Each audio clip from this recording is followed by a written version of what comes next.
Hey guys, I'm going to show you how to fix if you can't switch Instagram accounts in Threads. So it's usually caused by an account sync issue, outdated app, or because the Instagram account isn't available to Threads yet. So try these fixes. So first, update Threads and Instagram to the latest version from your App Store or Play Store. So go to App Store or Play Store, then search for Instagram and Threads. So open it and update it to the latest version. So click update to update Instagram and do the same for Threads. Next, refresh the account list in Threads. So open Threads app, then go to your Threads profile. Tap and press your profile icon in the bottom right corner. Now, if you don't see your account, just click add profile and you should be able to use your other account. Next is to log out of Threads, then log back in using the Instagram account you want to use.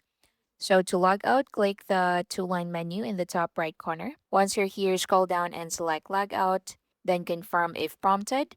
So once log out, sign back in using the Instagram account you want to use. Next is to restart your phone after making these changes. So if you still can't switch accounts, it may be a temporary Threads bug. So waiting a newer app update often resolves account switching issues that affect some users.